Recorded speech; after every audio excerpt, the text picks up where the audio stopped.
There's big change in the air in America. What's going on in places like this, they say, just like the end of prohibition.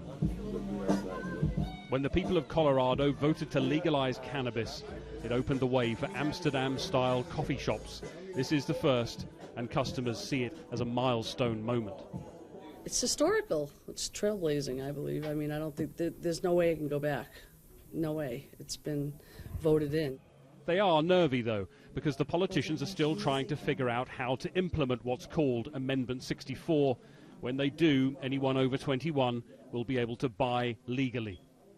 I would say just it's time to get over it. We've had these biases in our culture for centuries or decades. They've impacted people's life horribly and negatively, and it's time to move past that. It's time to evolve. So my saying to them is get over it. At the moment, only licensed medical users carrying what's called the red card can buy cannabis from dispensaries like this one, Medicine Man. But out the back, the future. Mass cannabis production. This is one of our grow rooms, and this is where the money's made. As soon as a system is harvested, we clean the table, we disinfect everything, more plants go right back in. After a plant has grown, we cut it down and we hang it up.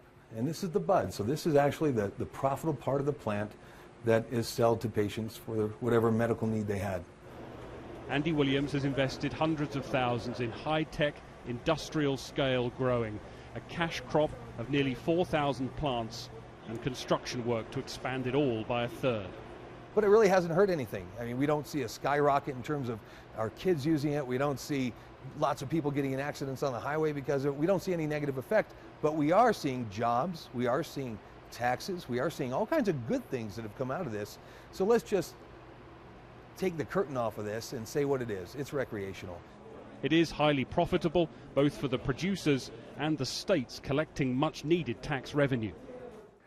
But here's the thing. While the state of Colorado has legalized marijuana, nationally, technically, it's still illegal.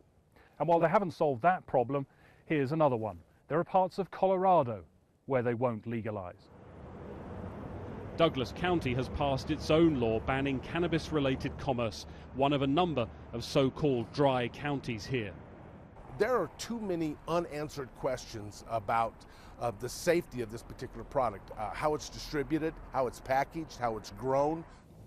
Even he accepts that countrywide legalization is probably now inevitable. Voters in Colorado and in Washington state too have signaled a shift in American attitudes.